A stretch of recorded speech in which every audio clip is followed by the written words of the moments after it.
రంగారెడ్డి జిల్లా మోయినాబాద్ మండలం ముత్కుపల్లి చెన్నకేశవ దేవాలయాన్ని తెలంగాణ రాష్ట్ర దేవాలయాల అర్చకుల సంఘం అధ్యక్షులు చిలుకూరు బాలాజీ ప్రధాన అర్చకులు రంగరాజన్ సందర్శించి ప్రత్యేక పూజలు చేశారు. దేశంలో దేవాలయాల పరిరక్షణ అందరి బాధ్యతని, సనాతన ధర్మ రక్షణకు ఇది అత్యంత అవసరమని అన్నారు. శతాబ్దానికి పైగా చరిత్ర కలిగిన చెన్నకేశవ దేవాలయాన్ని అభివృద్ధి చేస్తున్న గ్రామ సర్పంచ్ను అభినందించారు. ఆలయ అభివృద్ధి పనులు దేశానికి ఆదర్శంగా నిలుస్తుందని తెలిపారు. గ్రామ ప్రజలకు ఇచ్చిన హామీ మేరకు కొత్తగా ఎన్నికైన సర్పంచులు రాములు దేవాలయ అభివృద్ధి పనులు ప్రారంభించడం అభినందనీయమన్నారు. ప్రాచీనమైనటువంటి దేవాలయం చెన్నకేశ్వర స్వామి వారి దేవాలయం ఔరంగజేబ్ కాలంలో కూలగొట్టబడినటువంటి దేవాలయం.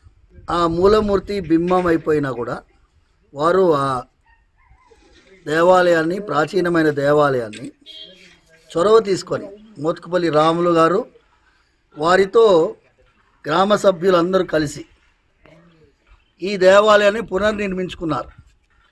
ఇది ఒక లెవెల్.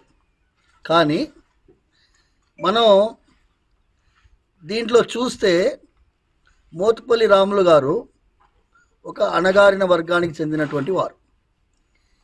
ఏ వర్గం అయితే దేవాలయ ప్రవేశానికి కూడా నోచుకోకుండా 1936 వరకు దేవాలయ ప్రవేశం కూడా లేనటువంటి వర్గానికి చెందినటువంటి వారు ఆ దైవాన్ని సంరక్షించుకునేటటువంటి బాధ్యతని, దేవాలయ పునర్నిర్మాణం చేసుకునేటటువంటి బాధ్యతని భుజస్కంధం పైన వేసుకొని, అంటే గ్రామ ప్రజలతో కలిసి, వారితో కలిసి వీరందరూ కూడా ఏకీకృతమయ్యి సనాతన ధర్మాన్ని అందరూ కలిసి కాపాడాలని ఒక నిర్ణయం తీసుకున్నందుకు ఈ మోత్కుపల్లి గ్రామ ప్రజలందరినీ అభినందిస్తూ